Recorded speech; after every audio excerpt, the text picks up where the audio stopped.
Hello, everybody. Good morning, good afternoon, good evening, wherever it may be. Thank you for joining us. We're doing this through Menorca Consciousness Group and into the ether, a new vibration of existence, as you can see.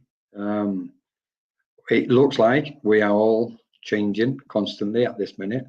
And that's what we wish to talk about tonight, not just the change, but also this interdimensional aspect, what's taking place with humanity across the world and across other planets and other worlds and other dimensions. As far as we understand at the moment, we've got the absolutely beautiful and lovely Lissi Hansen, who's joined us, who's a channel, etc., healer. So if we can welcome Lissi on, that would be great. I want to say thank you to Ava also. Hi, Lissi. Hi, everyone. Thanks for joining us. Welcome. Thank you for having me. Yes. So I just want to say a quick thank you to Ava for setting all this lot up, as she always does in the background. Thank you for joining us, Lissi. It's amazing. Again, we've managed to get here. Multi-dimensional channeling, etc., etc. I know. So it's exciting times to be able to share these frequencies with people. Yeah, very much. Just going to say hello to Chloe, to everybody. Tani. Hi, Tani. Chloe, everybody else who's joining us. We're on, I think we're also on YouTube as well. So we're going to do a chat and we'll take some questions. So if you've got any questions, kind of write them down and Ava will bring them up a bit later on or as we're going forward. So it's up to you guys. So Lissi, yes, you also do channeling. You do light language and healing. Yeah. So and mediumship. And mediumship. I was going to say, what have I missed? And mediumship. And we can start off what we was just saying, actually, talking about where we're kind of at the minute. Yeah. What's your thoughts on it? Well, so I feel we were just having a little chat in the background, off stage.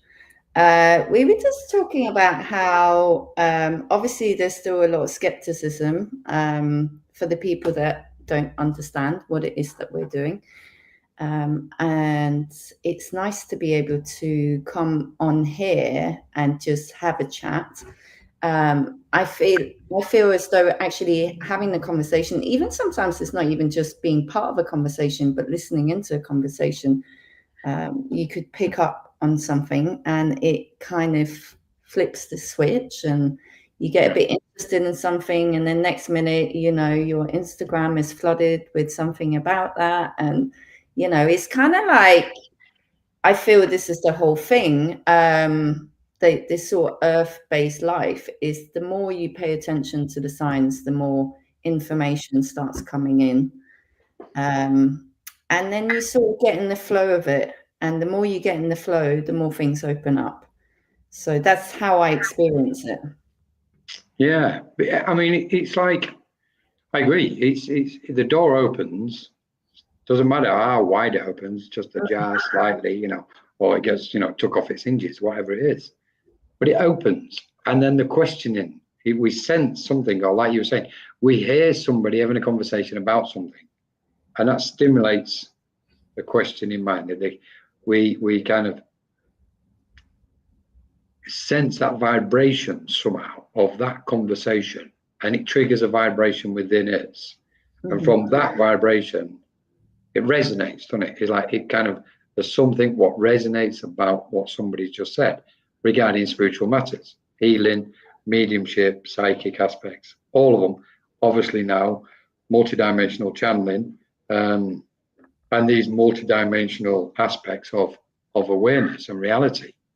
So, and I think we're still at this point where, I mean, what sort of percentage of humanity has opened the mind, expanded, where they are questioning now and they're moving, you know, in the direction of a spiritual path?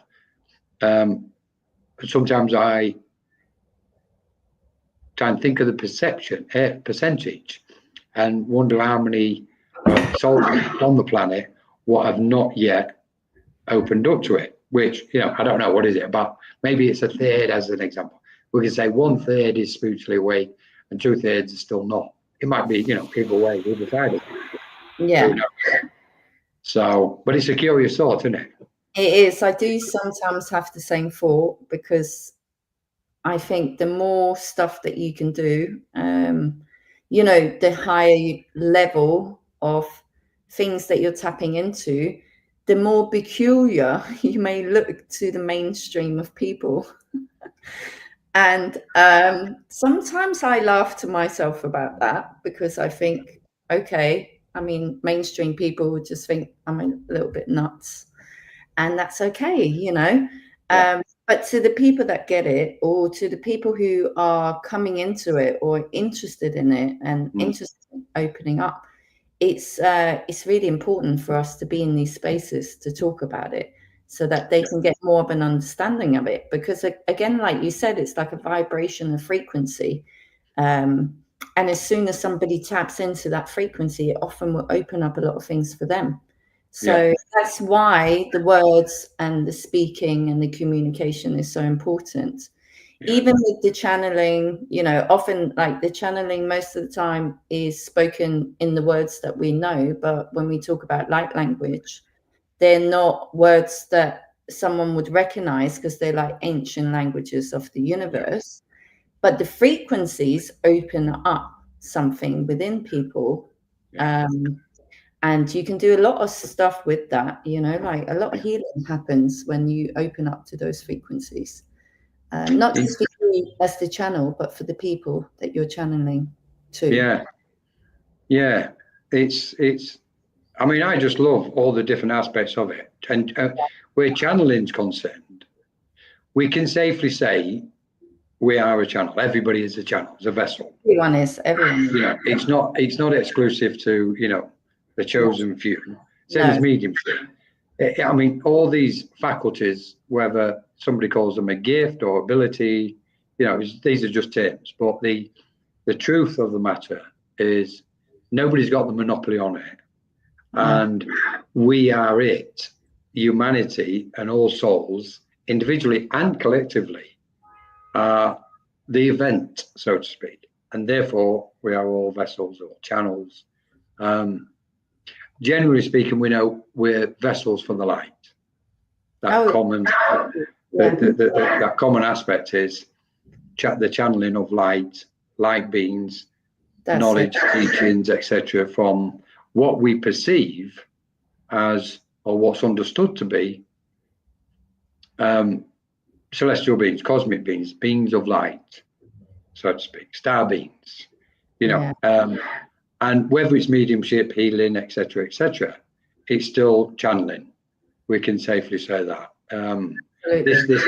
This aspect where mediumship and that word medium was kind of, for this group of people, as now that's fading, that's dissolving, and it's like everybody now is starting to use the word channel. You still got the word medium and psychic in there, obviously. It's more inclusive, isn't it, to say channel? And also because there's so many different levels. And I feel as though there was, if you talk about mediumship, it's always been under this umbrella, and it wasn't allowed to be without certain restrictions, right? So if you understand, I mean, we're talking about the churches, and we're talking about this sort of domain where most of it happens. So there's a lot of boundaries and restrictions within those spaces.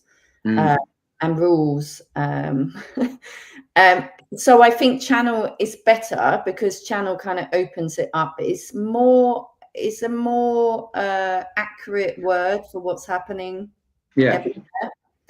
And it's also not bound to restrictions, which I like. Yeah, this is true. I'm a free spirit, and and I like to be free spirited. I don't to be restricted, but I also see it all across all the platforms. So many people are able to tap in on so many levels. It's extraordinary, so channel is a nice word. I feel it's very inclusive for all sorts of things. I looked at this aspect of it all, and I was thinking about mediumship. I mean, doing mediumship myself for all these, this time. So I'm included in it. It's almost the kind of the perception I've come to with it is mediumship itself, with those constraints on it, if you like, or limitations to containing, out of respect, and I totally agree with it. It's almost as if that was the way everything was meant to go. It was like mediumship had to come first, or had to come to a certain point before we reach this point of evolution where more people was going to have their, we'll use the word awakening, but have their experience to expand their psyche and expand their consciousness. And then it was going to start turning into channels. The word channel is going to become more, widely or broadly used. So it kind of fits for me. It's like you can kind of see why mediumship was, I don't want to say at the forefront, but maybe at the forefront. And it was set in a restrictive space, relatively, not completely, but relatively, in order to find that, the best discipline, so that communication with the spirit planes could be presented to humanity in the form of mediumship, because a lot of people do accept it now. We know there's masses what don't still, but a lot do. And then they've gone, okay, right, let's peel that off a little bit. Let's expand it, and let's now start use the word channels. And in that is mediumship. In that is psychic activity. Healing. Yeah, absolutely. It's a good word. Yeah. I just want to say hi to my lovely friend from Pimlico, because she keeps saying hello on here. Hi. And it's funny because I know. Hi, Chloe. Sorry. Hi, Chloe. Hi, is it Alsa Howie? How do you pronounce it? Alsa Howie. It's my friend Lamia. Right. So she also she does light language. She's a healer. And she is really expanding the way that me and Chloe have been. So it's all very exciting. So Chloe, freedom. Yes. That's what it's about. Lamia. This is kind of what we're doing, is breaking down the walls, So it's good. And I'm going to say hello to Ruth. Hi, Ruth. Thanks for joining us. Remember, guys, if anybody got any questions, please put them up. So moving on from mediumship, psychic aspects, mediumship, we're kind of expecting a second wave, I suppose, or third wave, whatever wave it is. Because obviously this event is not going to stop. It's evolution, so everybody on the planet has got to awaken anyway. However that's going to turn out is anybody's guess. But then we go to the channeling aspect and the multidimensional realm, which is obviously the fascinating bit, because without running away from ourselves, keeping the center point here, focusing on our own awareness, dealing with our own, the aspects, what we need to be sorting out, if anybody's got any. And then tripping the light fantastic on these dimensions. Now then, so I'm going to start it off with this, because there seems to be a lot of people jumping from the third, what's referred to as the third dimension, to the fifth dimension. Masses of people, and it's almost like the fourth dimension is being skipped totally. Nobody's talking about it, and it's like, and I'm really interested and intrigued. Okay, it's like, okay, maybe we should have a conversation, not me and you, but maybe there should be a conversation, broadly speaking, what's going on with the fifth dimension, with the fourth dimension? What's happening? Why is everybody skipping from the 3D to the 5D? That's a very fascinating aspect, what's out there at the minute. Yeah, I think I have been thinking about that too. It is quite interesting. My theory. Yes. My theory is that we moved, from beginning of COVID, we moved from 3D into 4D. Okay.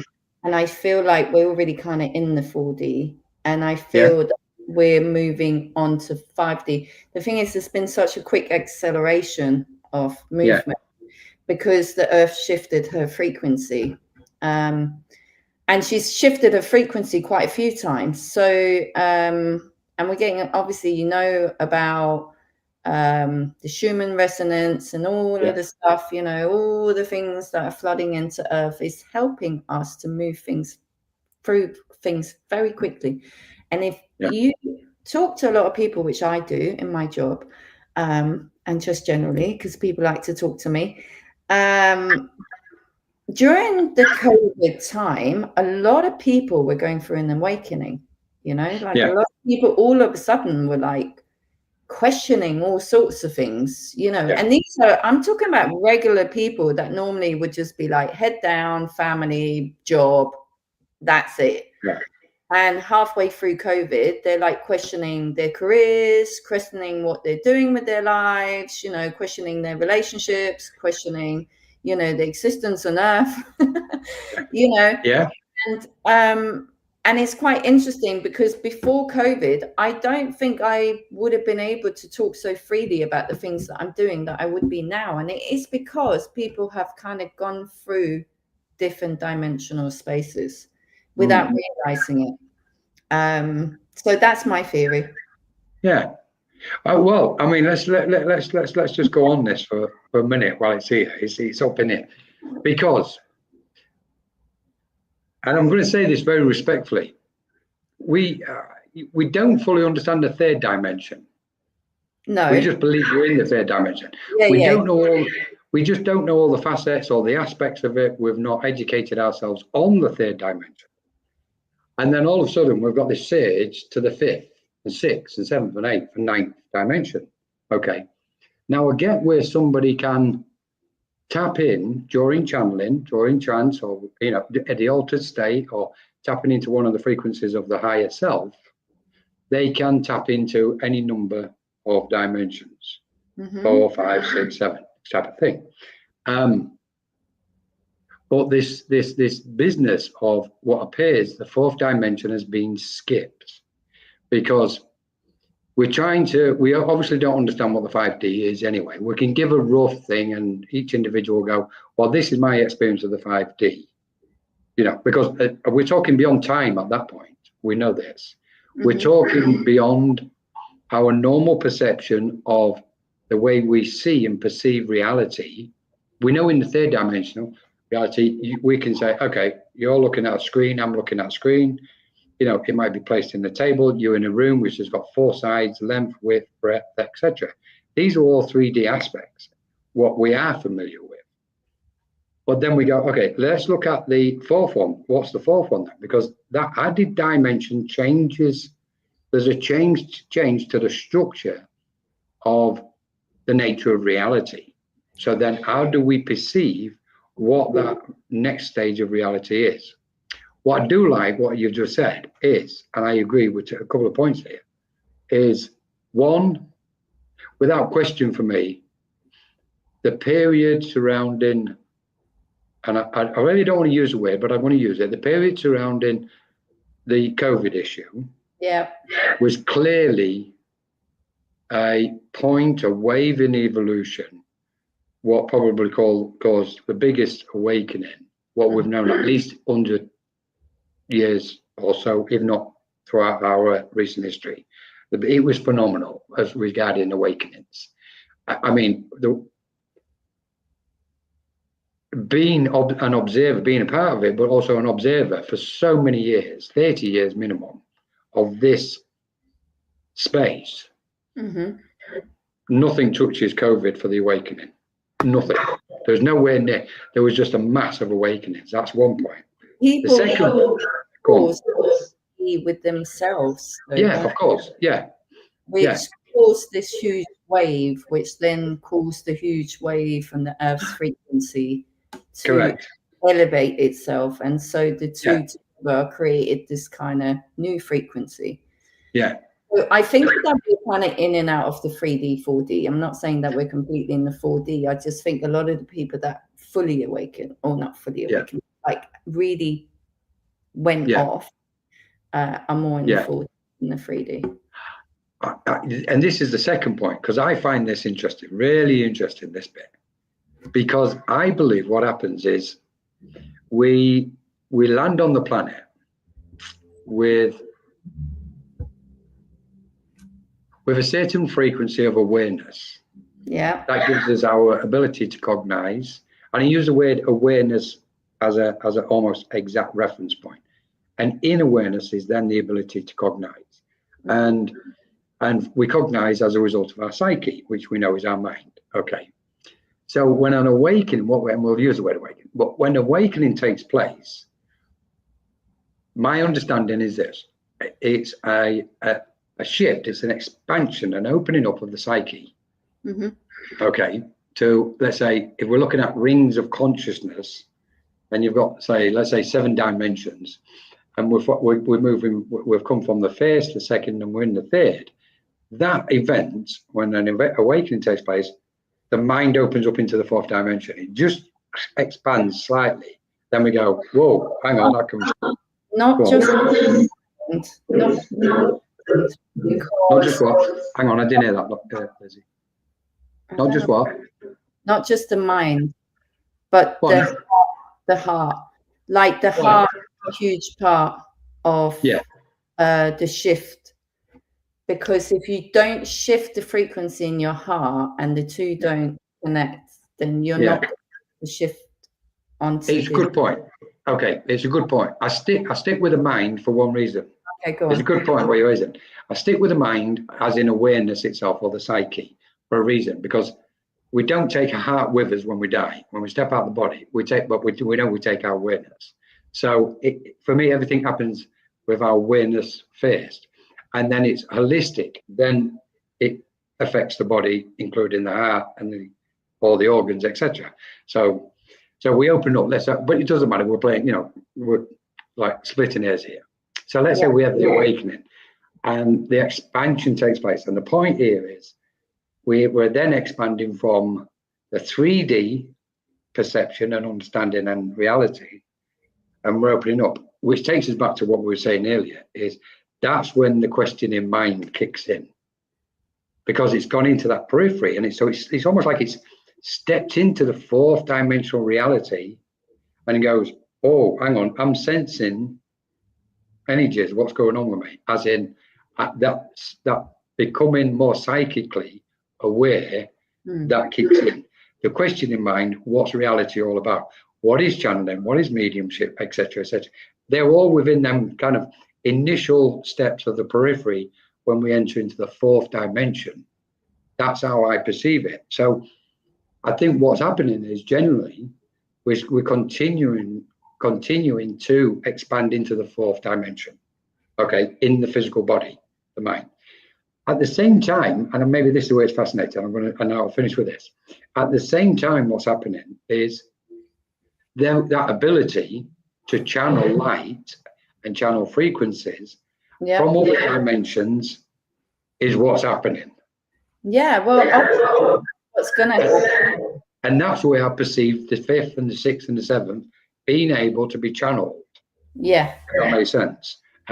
But this skip, it's almost like a lot of people get the impression they're skipping from the 3rd into the 5th, and then the 6th and the 7th, and they're there. And, it's not going to happen. And you've got to also do all the groundwork. Like we've talked about this before, you've got to do the self-healing. You've got to face your stuff. There's a lot of past life stuff that comes up along the way. Yep. There's a lot of things that are entangled within your soul template, that you kind of get dragged through as you go through these different dimensional spaces. Yeah. Journey of awakening, it's quite an interesting journey, because it's certainly not just this life on Earth now. It's multi-dimensional. You're tied into lots of lifetimes, lots of experiences, lots of traumas, I'm sure lots of beautiful moments too, right? But hopefully it's the stuff that we need to work on in order to go through the levels that comes up for us. So that's the stuff that we get to see, and that's the stuff that we get to experience as we go through it. And the more you do that, the more you do the inner work and you do the meditations and you open yourself up and you go through the different spaces, the more you unlock of your own potential. And I was saying this yesterday to one of my clients because we were just talking about some of these things, you know. Yeah. She's quite open. She's into all of this stuff. And I said to her, you know, it's quite interesting because there was a point, like I'd say maybe about 8 months ago, 10 months ago. I think I've always been able to do it, but it's just got a lot stronger, where I'll be meeting somebody and all of a sudden it's like telepathically, I know what they're thinking about.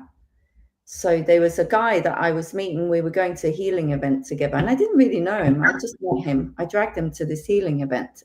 Before he left the house, he was really indecisive about whether he should put a coat on. And I was going through that whole thing with him while he was standing there. And I didn't say anything. And then we had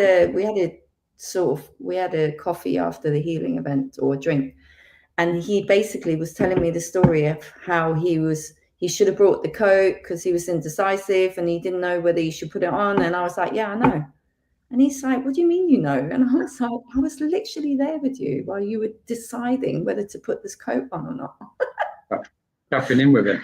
Yeah. So tapping into his field of energy. This is what I mean, is like the more you open up, it doesn't matter where people are in the world, but you can tap into them all the time. I mean, my friends, we tap into each other a lot because they're kind of on a similar level to me. They always know if there's something going on, and I know if there's something going on with them. So interesting, isn't it? Because what we're looking at here is, and this comes under what we're saying, isn't it? A multidimensional awareness itself.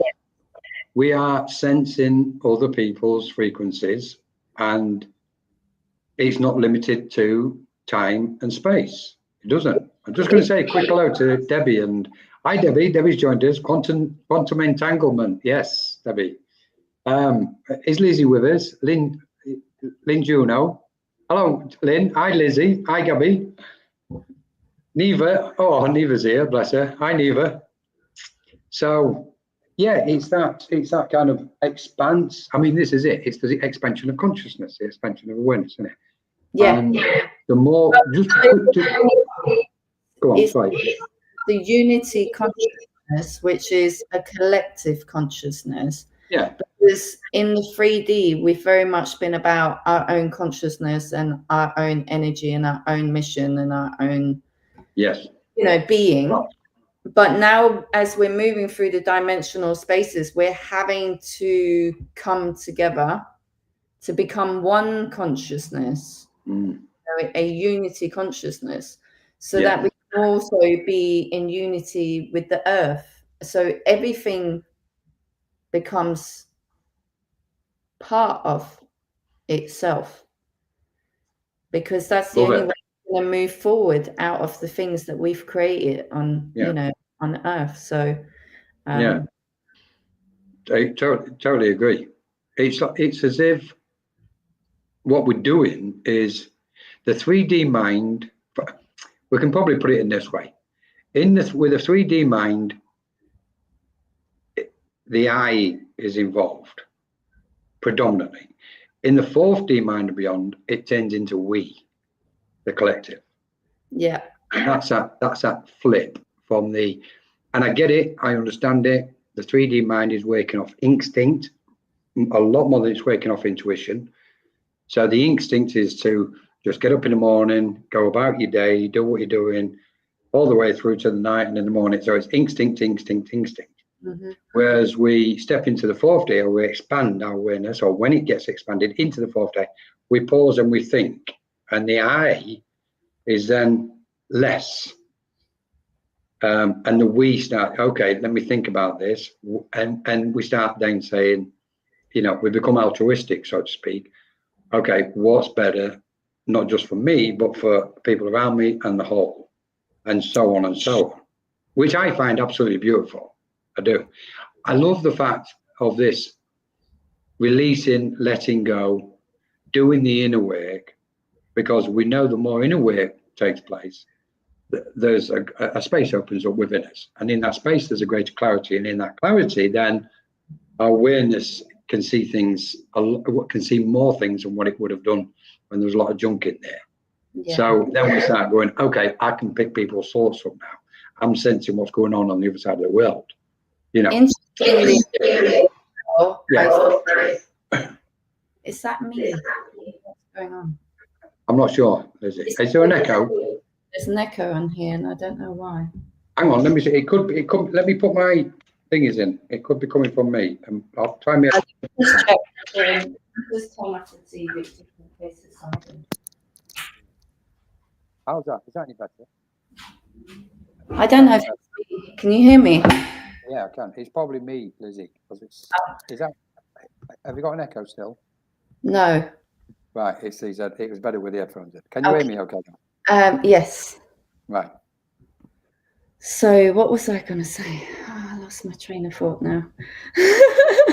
Well, because we're talking about clarity, aren't we? I was going to say, as you do all of the healing and the journey, and do more and more of it, I don't know if you're feeling like this, but it does. I feel myself, my physical, everything is less dense. There's less density. Do you not feel that? It's called light. Like you're just becoming lighter. Like it's so true. It's like you're just literally becoming lighter. Well, okay, let's pause and go on this one because I think this is relevant. Okay. So if we imagine every single thought we've got, each thought, and especially the ones what have been repressed or suppressed or, not utilized. Okay, yeah. The ones what we chuck into the scrapyard, so to speak, within the subconscious mind, or the space, in this space, what we call the subconscious mind.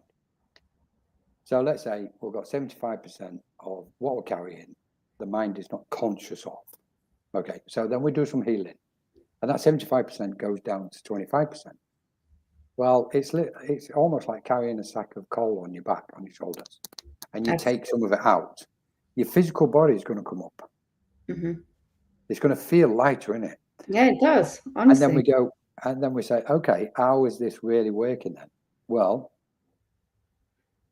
the reason being is because when we've had the thought, instead of utilizing it intuitively and manifesting that thought for the benefit of the whole, we've pondered over it, we've questioned it, we've doubted it. So we haven't utilized it, it's gone in. And we're like, okay. But the fact that we've had a thought in the first place, and thought is a living energy, it's telling us, I'm alive, utilize me, I'm energy, utilize me. Then we can put that with our emotions. So then once we start building this picture up and then say, wow, so all the thoughts and emotions which I've had previously are all single particles of energy, what's clumped together, and here they are. So once we start doing the healing process or the letting go, we're transforming that energy. Hence, then the physical body becomes lighter. The mind has got clarity, but the physical body feels as if it's beginning to elevate. And that is exactly the reason why. It's because what we've done, we're offloading. Really, there is no shadow. We don't create shadows. The only reason why we're creating shadows is due to the density of a lot of the hate and pain, which are related to our thoughts and emotions within ourselves. And that's almost created the shadow. Where if we was to go further, tempting enough, which I'm going to now, because it's here, when we go a bit further with this, and we empty ourselves completely,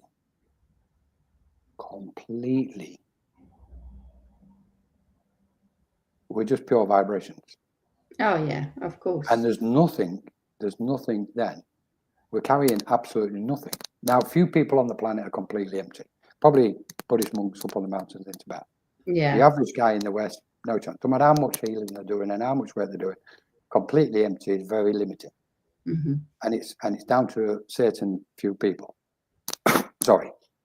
So the good point is everybody what's in this kind of stage of evolution, what's doing not just doing mediumship work and psychic readings and channeling, all this lot, that flip side, that duality or that parallel line of self-healing, self-analysis and releasing is where the magic is really bringing them both together. And exactly as you described, Lizzie, as soon you clear something and the ability you're using is better, you clear a bit more and the ability is clearer. And you go, wow, this is magic. Yeah. So that encourages people then to keep clearing. So for me, the idea is to empty yourself and never fill back up again. Yeah. And I'm going to put a t-shirt. That's going on a t-shirt. That where's going on a t-shirt? Empty yourself and don't fill yourself back up. The next merchandise, eh? Correct. Because if we're the channels, when we're the pure channels, we know, and you've experienced this obviously, we know as a pure or clear channel, as clear as we can be, the more empty we are, the more mass of that energy and light can come through us. And the more we're here, external, not just internal, but through us, and the external then starts improving. Absolutely. Hence, all these beautiful healers and channels around the world by yourself, and so many other people out there, like everybody watching this right now is present. Yeah, this is where all of us are doing phenomenal work. Yeah. And yet maintaining a degree of humility and humbleness. Absolutely. In that process. It's amazing stuff. Which also is really important because a lot of it is really also kind of not allowing your ego to get involved. You know, most mediumship, I mean, actually trance, you know, trance is all about putting the thinking mind aside. Yeah. Not getting involved, not trying to be in control. Whether you trance channel or you do proper full-on trance, you know, it's all about kind of letting go, you know, surrendering to whatever it is that needs to come through. And I was teaching a class and I was just saying this a lot, you know, the more we kind of can come into surrender and the more we can do the work on ourselves, because it is about the work, like spirituality, mediumship, all of it is about doing your inner work. A lot of people just, you know, some people just want to do mediumship because they're like, oh, that'd be really great. And then I can get famous or whatever. That's just so not what it's about, you know. It's really about your inner journey, and it's really about stepping into the light and to also be there for other people, to help other people, to guide other people. I mean, that's why we do it. We don't do it because we want to have loads of money in the bank. That's not, you know, that's not why we're on this journey. But unfortunately, the way that the systems are set up, you know, most people are in kind of fight and flight mode all the time, you know. Yeah. Well, ultimately, it's. I'm going to try and find the correct words here, because, in a nutshell, it's been of service. It's been a vessel and a channel of light, which is of service to all living beings, all sentient beings, life and existence itself.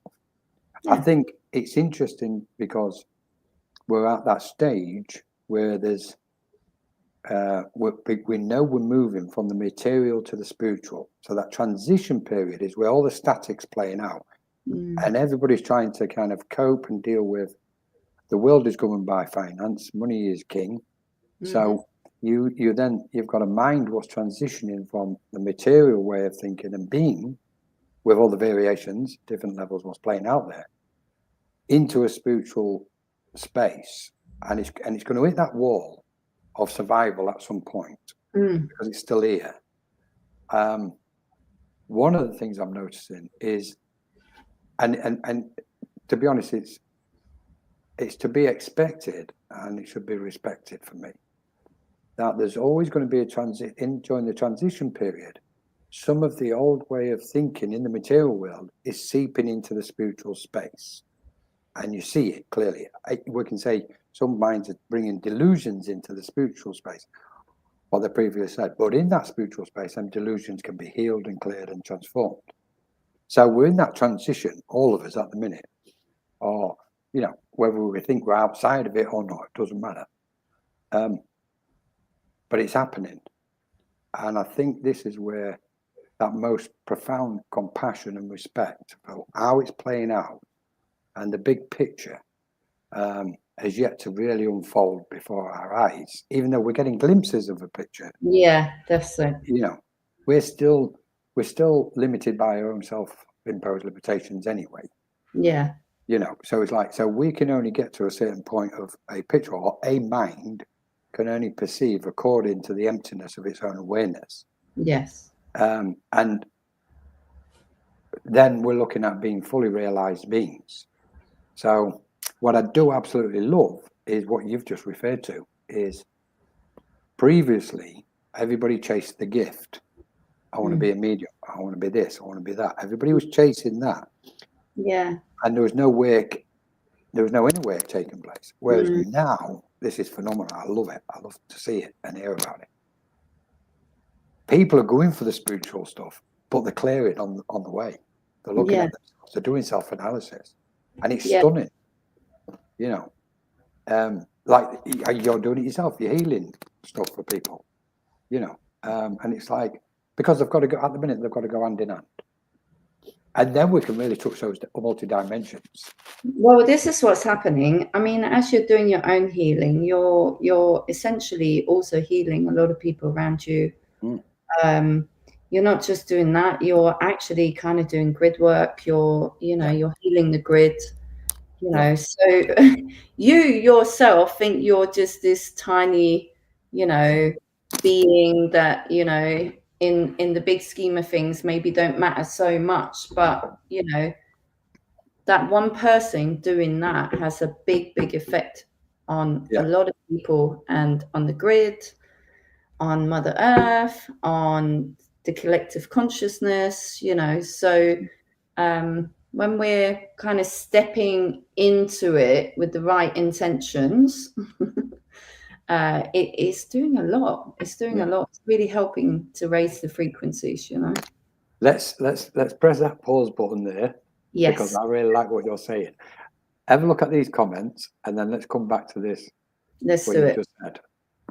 So, do you want to start off with something? So, I don't know. We had one earlier, which was curious. So, for those what's just joined us, hello, lovely to see you. Thank you so much for joining us. Heather Brown. I had a near-death experience. Trust me, you do not, in capital letters, want to be going anywhere near the fourth dimension. Interesting. That's an interesting comment, Heather. I know. What do you mean by the fourth dimension? You've got me curious.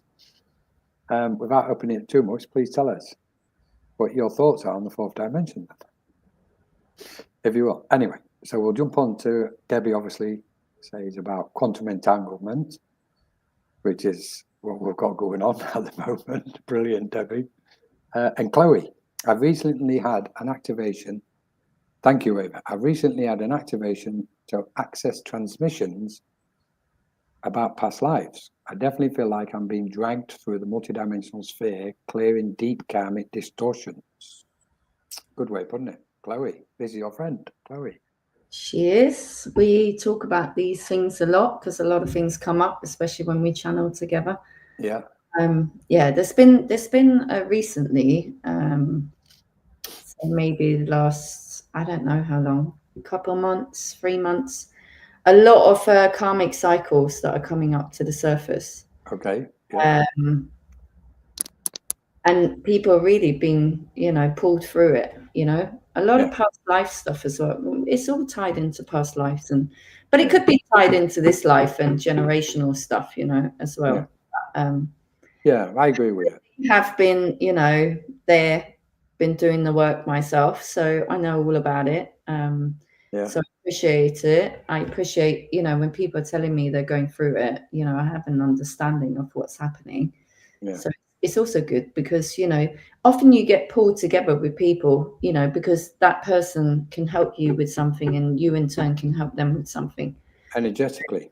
Yeah, energetically, with the frequencies, but the journey as well. And sometimes you've made a contract to meet up, you know, at a certain time, because even astrologically, it might be that there's things happening at that time, you know. Correct. Yeah. Me and Zoe talk about that sometimes. It's interesting. The reference to past lives is interesting because, and I would tend to agree with what you're saying, Lizzie. At the minute, past life is kind of surfacing, or past lives in previous incarnations where there was. So we know it's likely Well, let's just kind of qualify or say something first before we start off on this one. I think it's really important that people realise that the bulk of our karma from our previous condition has been positive. Yeah. The majority of it has. That's what's got us here to this point today. Yeah, so yeah, from our previous lifetimes. Sorry. So this business of saying, okay, I'm going through a bad spell here. I must have been negative in a past life. That's the one what a lot of people jump on. And I think that needs to be kind of dissolved and go, wait a minute. Clearly, we are beings of light. So therefore, our light must have had an effect positively on ourselves and wherever it was in those other realms and dimensions of our previous incarnations, whether it was on this earth plane or other realms. Sorry. So I just wanted to kind of put that out there straight away. That would be more positive than negative. Oh, absolutely. We're not just but we are talking about, it might not even be something that you did in a past life. Like what I get shown a lot is like, I've had soul ties or cords to people who, for example, like I would meet someone, become friends with someone, and it turns out that a situation was sort of meant to happen between us because it's actually, we recorded into something much bigger at another time in a past life, and that needs to be resolved. It needs to, it's almost like it just needs to be observed. Once it's kind of been observed, then it can kind of, you can kind of release the cords or the ties to that situation, to that life, to that, to that trauma in some sense, because often it can be about a trauma. And the past life traumas and situations that we've been kind of soul tied to, they are, they're kind of there to show us that there's a wound, there's a wound that's maybe holding us back from moving forward or doing something in this lifetime, And so observing it and allowing it to kind of flow through and kind of releasing it allows us to then move through, that energy and that frequency into a different frequency. And so you're kind of just releasing that stuff. It's like you said, it's like carrying something and you kind of, okay, I'll put one bag down. Now I've got one bag less, right? And you're freer to express yourself, to do the things that you're meant to be doing in this lifetime, Beautiful. Yeah. So so it doesn't necessarily have to have, because a lot of people will say, oh, karmic stuff is very dark, and it's not necessarily. It could just be something that is, some sort of fear within yourself that your soul is still carrying about something that happened. It could be something. Listen, it could be like getting in the sea. Some people are scared to get in the sea. They're scared to be in water. And it could be in a past life, something happened with water. Yes. And once they observe it, they're no longer afraid anymore. Yeah. So, we don't kind of see it as light and dark and light and dark. It's not necessarily meant to be seen like that. I like to think of it like yin and yang. We need yin and we need yang, right? In order. We need masculine, we need feminine. Okay, so we need light, we need dark. Like there is no light without dark, and there's no yin without yang, right? There's no feminine without masculine. So there has to be a balance between them. And when you're off kilter, off balance, you can restore that balance. So that's really what we're talking about, restoring the balance. Interesting. Yeah, nice points, Lizzie. While you was talking, a thought came to my mind, because I think we can celebrate and rejoice in our previous karma because of all the wonderful, beautiful things, potentially what we have done in our experience of the experience of whatever that experience was. And I want to say in that experience itself. But we can celebrate and feel the joy and the bliss of our previous karma in this moment. the clearing of karma is it's not that it's not a big deal. It is. It's relevant. It's important in its own, to its own resonance. Let's say, okay, and we deal with it as it ripens. But we don't go on a mission where we allow the thoughts of our previous karma to kind of be like this huge dark shadow laying over us, as if, I've been such a terrible soul in all these previous lifetimes. Like, no, stop, come on, stop. We need to stop with this. This is nonsense. We need to celebrate the joy, because we've all somehow managed to get to this point in evolution, and we're still shining very brightly. And if we put light and dark together, and this is a scientific fact, for one negative particle, there's 2,000 light particles. Absolutely. Of its same magnitude. Okay, so that's telling us something about who we actually are. If we apply that to our resonance and being, it means that 1,999 times, then let's apply that to our thoughts and emotions. They are positive compared to the one, which might be negative. Okay, so it's almost like we're at this moment in time where we can celebrate joy, and I'm saying this respectfully because I know what's going on the planet, and I know there's profound, deep energy taking place and moving and being emitted into the world. I'm not ignorant to that fact. But for those who are blessed enough to walk this path relatively free, especially in the West, etc., we can celebrate joy, celebrate the joy of our karma and the light of our karma. And in that's going to be more beneficial outwardly, and in that permeates out into the world. And when we go, okay, I need to look at a past life, it looks like I've got an issue from a past life, right, boom, I'm off. We do the internal work on it.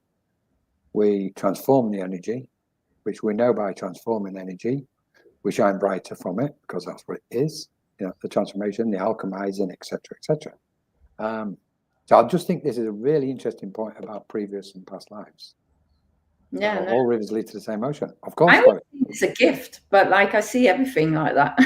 Yeah, that's right. Yeah. Even the joy. I'm like, they're like a gift, because you learn a lot. Let's go to M. Ponder. What is it? Ponder if a part of 4D is what we previously called the veil, place of transition without time. That's an interesting point, Ruth. If a part of the 4D is what we previously called the veil, what's your thoughts on that, Lizzie? Yes, I could. I mean I like the words in the way that she's written that, talking about the veil. It is quite interesting because I did get that quite a lot. Like, they kept giving me messages about, you're walking through the veil, you're walking through the veil. So yeah, possibly. Yeah, I like it. It's funny because the same, Lizzie and Ruth. I was being involved in mediumship for, I don't know, however long it's been. Obviously the word the veil comes up so much. Yes. The other side of the veil, through the veil, etc., etc. And I think this word is another term what's being used as a descriptive means for us to make sense of something. Yeah. But it's also been referred to, and I like the way you've put it as well, part of the 4D. But it's also been, this is going to sound ridiculous to say, using the term the veil has almost imposed limitations on our awareness again, because and separation. It's almost like, okay, we're this side of the veil and something is that side of the veil. Yeah. In mediumship, that side of the veil we know represents the spiritual planes, and whatever else is the other side of the veil.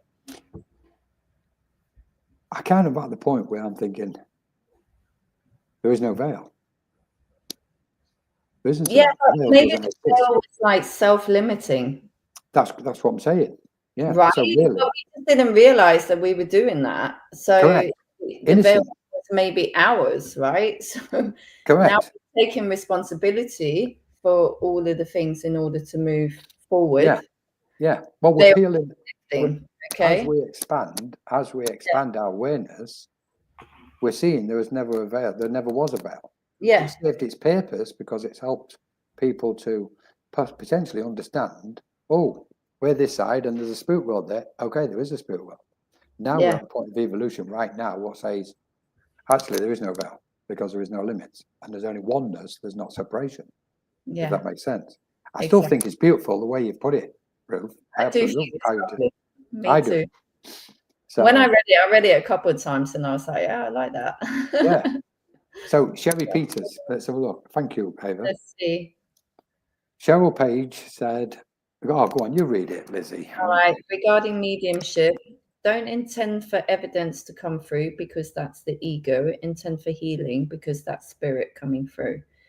I would say I agree. When I do platform, it's very much about healing for me.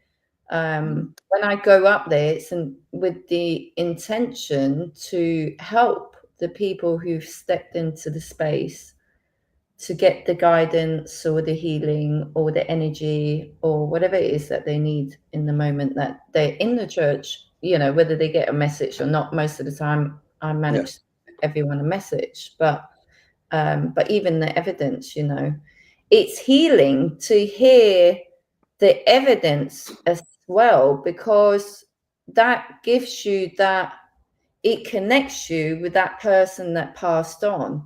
You feel the connection and you feel your heart open up, as somebody who's sitting in the audience or who's a recipient. It is very healing. I agree. It's all about healing. So it should never be from the ego. It should never be to show off. It should always be for that moment, that present moment with that person and that soul, heart to heart, right? That's what we're doing. Yeah. And that's how I work. So, very beautiful. Much just from my head. Yeah. Thank you, Cheryl. I absolutely agree. I think it's very much about healing. Well, I've got spirit here saying, just be careful, Colin. Don't go full on. Don't go all in. Don't go full on. So, Sherry, no, let's go back to Sherry's if we can. Because, thank you, Ava. Right. Contain yourself, Colin. I can't. Not on this one. Well, I am. I'm putting a lid on it, but I'm going to open up a bit. So, Sherry, I'm going to dismiss Cheryl Page's comment altogether. Okay, because I want to know what Sherry Peters' comment is regarding mediumship, because we can kind of split ears with this comment here. Don't intend for evidence, but intend for healing. Well, if your intention is just to be working with spirit and you hand it over to spirit, and spirit will bring whatever they want through, whether it's evidence or healing. So we can kind of play with that, and that's the area I don't want to start playing with, because I don't want to be disrespectful to Cheryl Page. So it brings me to Sherry Peters. Tell us your thoughts regarding mediumship, Sherry. Put them in the comment. Come on, let's have some fun. So I'm going to dismiss that comment. Right then, let's have a look. Who was the next one? Sorry, Ava, you brought the next one. Oh, there we go, back to Heather. Fourth dimension.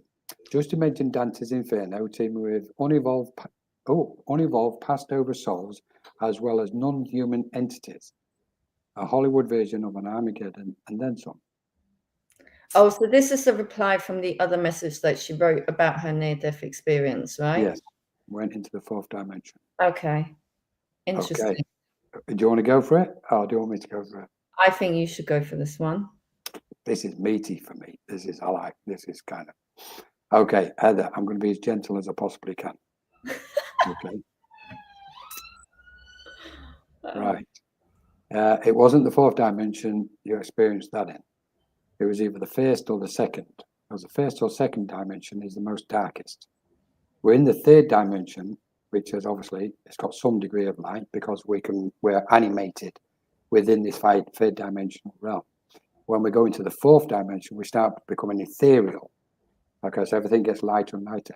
So the dimension I think you tripped in Dante's Inferno, teeming with unevolved, passed over souls and non-human entities. The underworld, right? That's what we would call it. We would call it the underworld. You can call it. I mean, generally, it's known as the lower realms. Yeah, lower realms. The lower realms, and the reason why is because it's lower, human terms again, but lower than the third, fourth, and etc. Yeah. So if we can imagine, just to maybe, I don't know, this might help, Eva, I don't know. Let me just say something before going further, because everybody experiences what they experience according to their perception. Yeah. And that's correct. So, and if this is what you've experienced according to your experience and your perception, Heather, then 100% respect. That this is where you're coming from. This is your truth, and I totally, really, I can't express it enough. I respect it. Having said that, my understanding of the dimensions through personal experience, and without opening them up to the 20th dimension and 255th dimension, all that lot, let's just stick to 7. Okay, we've got 7 dimensions initially. 1 to 4. 1 is the most is that 1 is the iota. 1 is the dot. It's the most dense. Okay, there's almost nothingness there apart from blackness at its most compressed point. Okay, the second dimension is where there's a bit more space, but it's exceptionally dark, and that's where you have souls who have experienced specific negative conditions which for some reason they haven't been able to clear, and they need help in doing that. That's why we have what's called rescue circles, etc., to open up to those realms, for those souls to come out of those realms into the light and use this third dimensional plane as a stepping stone to the fourth dimension into the spirit planes. Okay, so there's a very specific teaching. These are very specific spiritual teachings on this aspect. So this is why I was interested in what you said, Heather. I'm not going to open it up any further. I understand. I'm gonna stop. I think that's a great explanation. It's it's a solid, easy explanation for anyone to understand. And like we said, we obviously, whatever your experience is, whatever your belief is, we honor that. We may have a different understanding. 100%.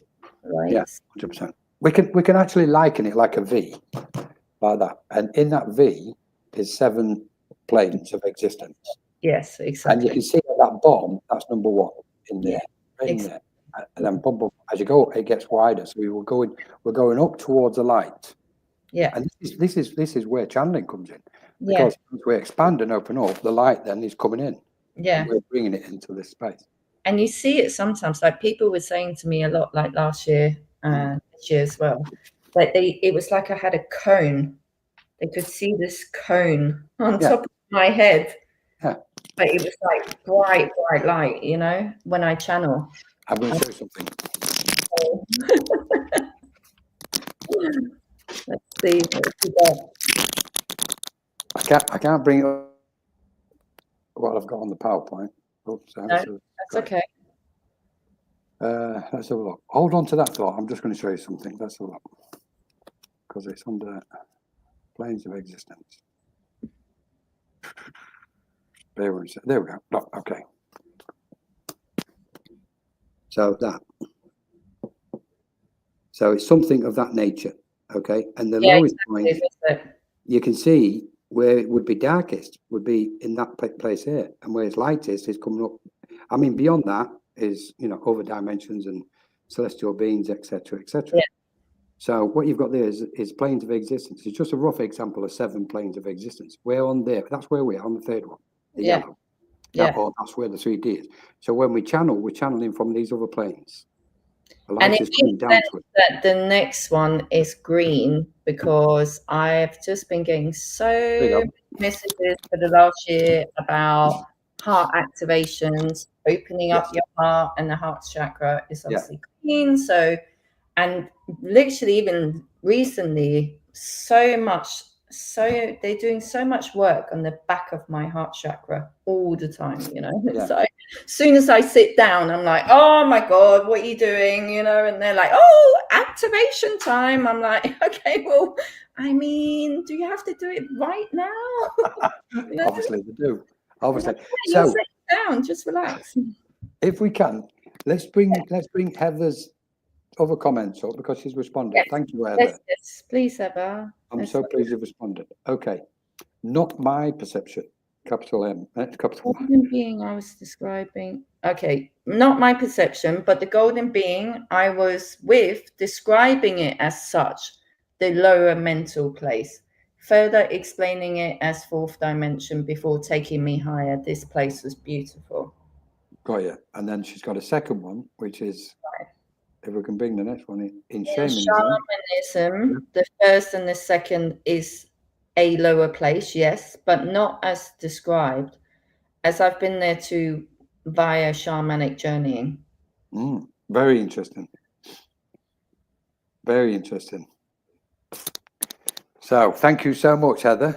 I'm not going to describe my experiences down there because you would have total nightmares. Oh, God, but it's beautiful to see other people also sharing their experiences with us, because this is why we do the talks. This is why we're on here. This is why we need to do these things. Yes. So that we can all kind of commune about it, and we all get to share our experiences and our understanding, because that's how we learn more, is how we get to understand more, is how we tap into different levels of understanding. Correct. So thank you so much, Heather. That's really lovely. Final point. I'm just going to make one last point on this, if I may, because I'm sensing it's been brought up for a reason. This subject's been brought up for a reason, and maybe we're live, people watching it, and other people watching it. So there's 2 points here. One, and these are spiritual teachings from Spirit, what they give to everybody anyway. Use discernment when you are opening up yourself as a channel, a vessel, a psychic or medium. Try and be aware of your own mental awareness, what frequency you are on in that moment as you're opening up, because like attracts like, and that will determine who you are communicating with and from what realm or what plane of existence that soul is coming through. Okay, so we know, let's say, if we vibrate, if we ascend or go into an altered state of awareness and our mind ascends, we know it's ascending towards lighter planes, and therefore the beings of light from them planes will come towards it. If our mind is too low, too heavy, too dense, and we're opening up, like attracts like. Okay, so that can take place. So it's important that we're all aware that this is how it works. The second point is this, which has clearly come up for a reason. It's rescue work. And I've done rescue work on many occasions.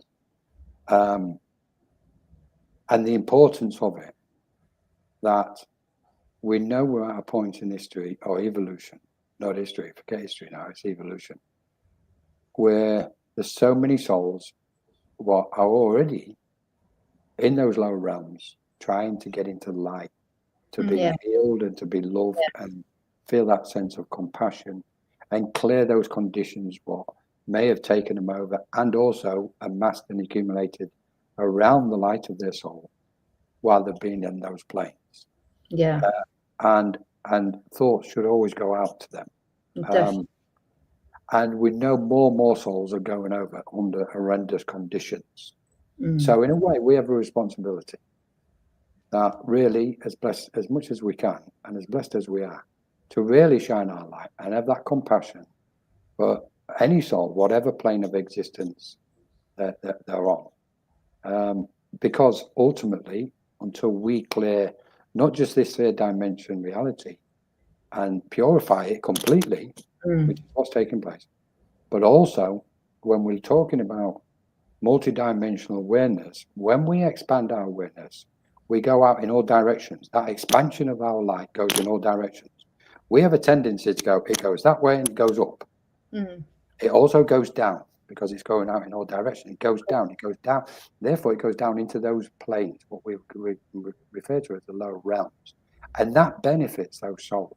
So the more people open their light up, the more of a benefit they are, both to those other planes of existence and the world where all these horrendous conditions are taking place. Again, it also ties into like past lives and even, you know, like things that might happen in your lineage in this body.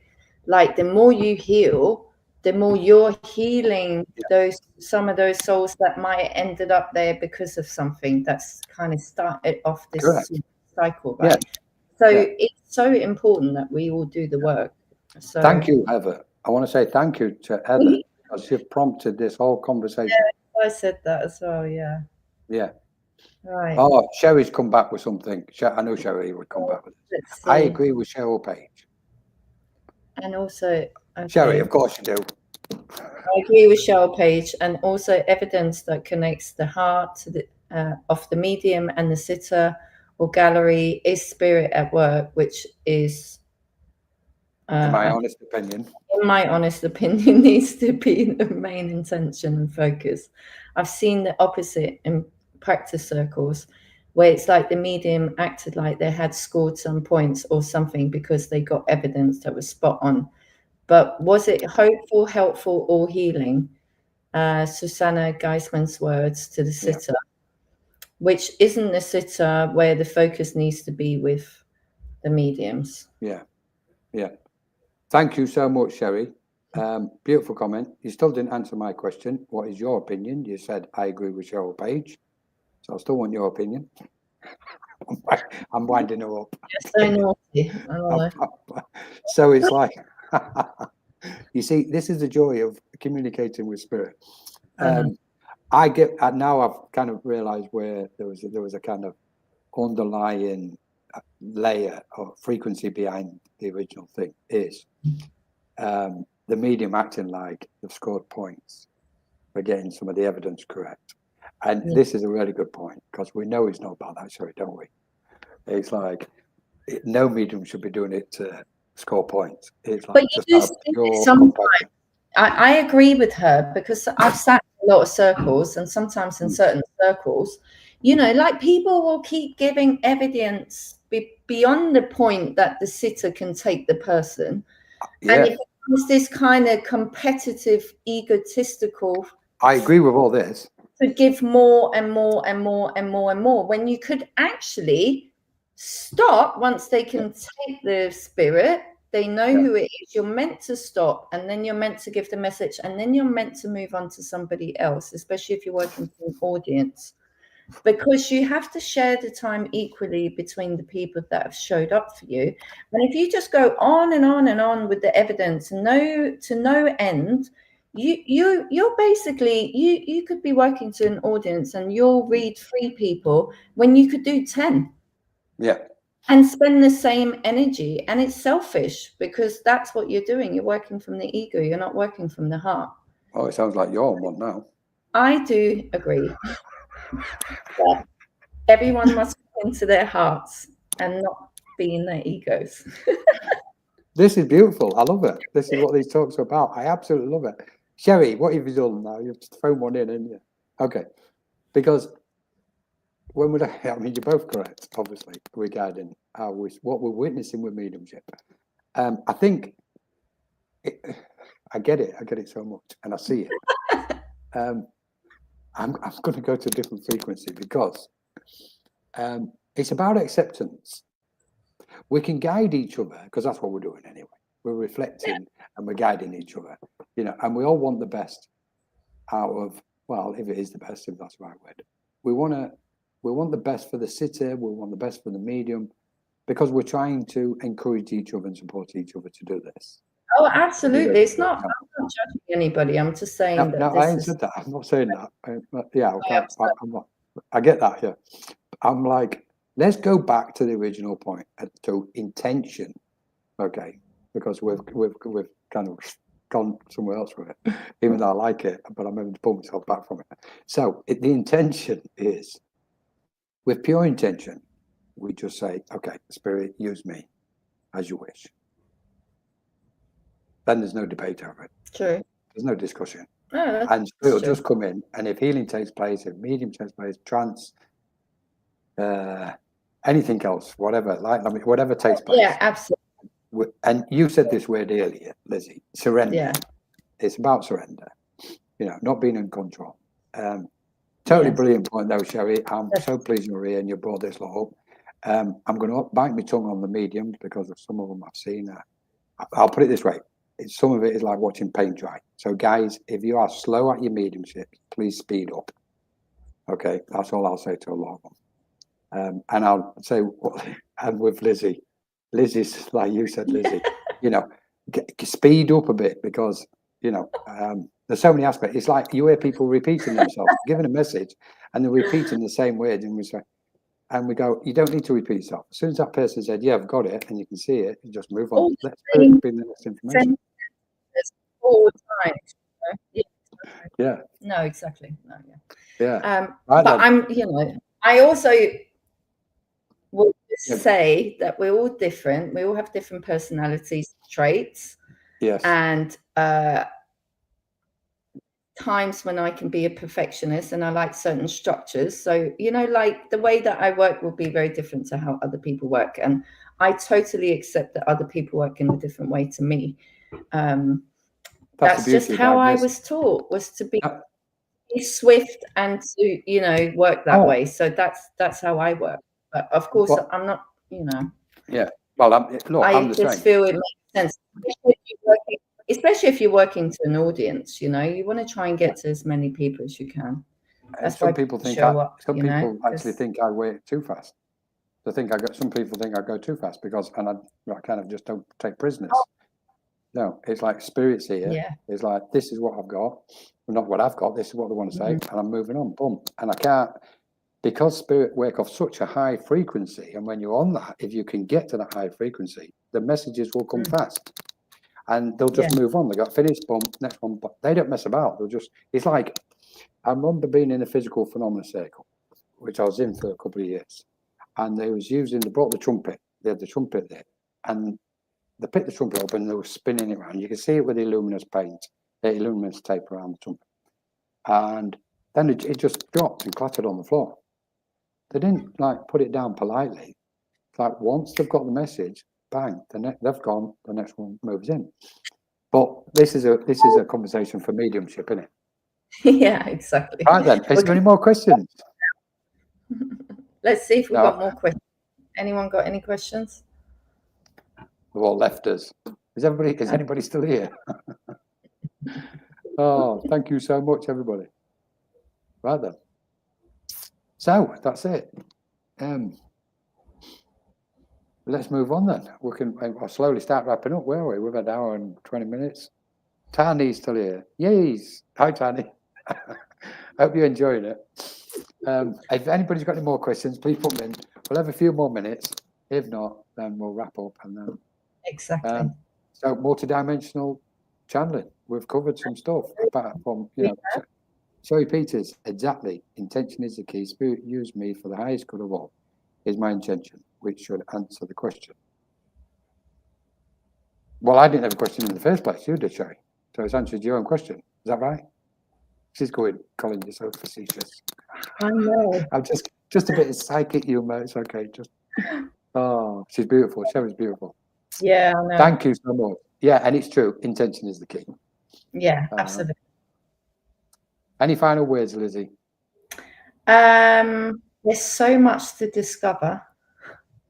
Be curious and be childlike, and just keep pushing your own boundaries with with trying new things, and it just takes a little bit of effort to move through the different levels, and I would also say it takes a bit of consistency. Consistency is definitely key. So if you, with it, whatever you're doing, mediumship, trance, channeling, meditation, you know, whatever it is, you know, it takes practice, you know. Yeah. And the more effort you put into it and the more intention you put on it and the more you speak to your spirit guides, even if you can't actually hear them, just keep talking to them, because eventually you will be able to connect with them properly. And they're there to help you. I say this all the time. They can help you with all sorts of things. It could be menial or it could be something big, you know, like they help me with traffic directions a lot of the time. But they love it. I love it because I don't have to be on Google Maps. So it's brilliant. I'm not even going there. Just keep talking to them, because eventually you'll be able to actually hear them and to channel with them. And that really opens up a lot of stuff, because you get so much guidance, and then you don't have to rely on outside sources for your information. You get to connect with your higher self. Everything just becomes a lot easier. You come into that flow state, which is ideally what we want to be in a flow state. In the flow state. Yeah. Absolutely beautiful. What have you got coming up? Anything? What you want to tell anybody So about? tomorrow I'm doing a bit of mediumship, and but I'm kind of consciously taking the summer, not off, but I'm kind of put a few things aside for the summer. And then maybe once we get to sort of September, I'll start a few things up again. Yeah. But yeah, this is sort of time for relaxation and just, you know, relaxing a bit, making a few plans, Yeah. seeing where they take us, you know. Yeah. So what's your mediumship? Is it tomorrow? Demonstration of mediumship? Yeah, demonstration. Is it in person or on Zoom? It's in person. In person demonstration. Oh, otherwise we'd have all come and watched it if it was on Zoom. Yeah, Annie, I hope one day I can do what you both do. You're amazing. You're amazing. Oh, that's You're so nice. the amazing one. So much. We're all amazing, you know. Everybody. Well, speak for yourself. Just keep asking your guides for the things that you want. That's what I started doing, you know. I think I spent like a year just going, I want to do mediumship. I really want to do mediumship. I wonder if I can do mediumship. Oh, what would it be like to do mediumship? I just kept asking them lots of questions. And then, you know, then I was surrounded with people that were guiding me saying, oh, you should go to the circle. And I'm like, what's the circle? And then they're like, oh, go to the spiritualist church, you know, you feel the energy in the different churches. And that's kind of how it kind of happened. It was one thing to the next. And be trip the light fantastic. Yeah. Be gentle with yourself. And Yeah. most importantly, tap into that energy of joy. Yeah. As much as you can. And make joy an essential part of your journey of spirit. For many reasons without opening up. So I'm just going to do a couple. I will say this as well. I spend a lot of time in gratitude, and I think it really helps, because if that's the signal that you're putting out, that's the frequency that you're putting out. It helps open stuff up. Most definitely. Lizzie, thank you so much. Oh, thank you, Colin. I love being on here. Absolutely loved it. And we're going to do part 3 or 4, whatever it's going to be next time, if Lizzie will come back. And we'll really trip the light fantastic on that next one. Because now we've covered these layers. Yeah. Tripping the light. We might do some more light language stuff. Yes. That'd be cool. There you go, guys. You heard it. There's going to be a light language session by Lizzie. She just walked straight into that one, didn't she? And Chloe might be on there too. Bring Chloe. Chloe's, please bring Chloe. I know. Let's do it, because we had a beautiful session last time. Let's arrange a session of light language. Brilliant, yeah. So just to let everybody know, thank you for joining us. We have got on a week of Friday, if anybody does want to clear any of their old, unwanted, suppressed, etc. things, we've got a retreat, a small retreat from the Friday evening, next Friday, to the Sunday. It's online. We have the introduction on the Friday and possibly a short session of letting go. And then 3 sessions on Saturday and 2 on Sunday. And it's a letting go retreat. It's using a specific method where we prepare ourselves, go in, we create a whole beautiful space, mandala, like a mandala, from Friday evening. and we prepare our minds to enter into that retreat mode until Sunday. Obviously there's breaks in between. You can come and go as you please, switch the camera off, or when you're in between the breaks. But it's just an amazing system, and it's all about love. We create a beautiful, safe space and respectful, and we go in, find an aspect what you want to be free or liberated from, etc., etc., and we do it through several sessions. If you want to join us, check it out on Menorca Consciousness Group. Next Tuesday, I think we've got another live coming up. We're trying to organise a live. This one will be, we're doing it live from what's called the Black Rose Barber Shop in the Czech Republic. The guy who owns the barbers, he's got a cafe inside it. He's got beautiful decor, and we're going to do a live stream with a beautiful friend of ours, Nitia, who some of you will probably know because she plays music. So hopefully we're arranging that for Tuesday evening. There'll be a live setting in the barbers,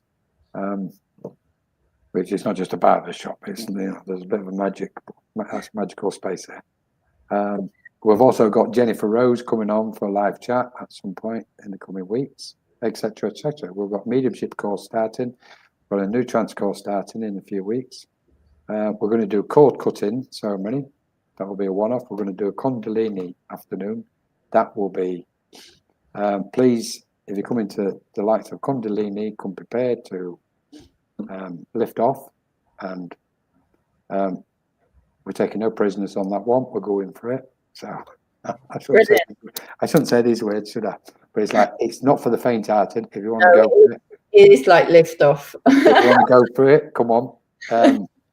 And I'm going to finish with this, and it's from Buddhism. It's from Shantideva, who was a fantastic Buddhist teacher many centuries ago, dedicated practitioner from India and Tibet, and his words was, "This is no time to sleep, you fools." And I'm going to finish on that now. Absolutely. Thank you so much, everybody. Thank you, Lizzie. Amazing. And especially thank you to Ava for having great questions and keeping up with us behind the scenes. Thank beautiful. you. She's so great. And Abby Romero, we need to talk because I want to invite you on if you're available. Blah, blah, blah. Let's go for it. Brilliant. Thank you so much. Lots of love to everybody. Shine your light. See you.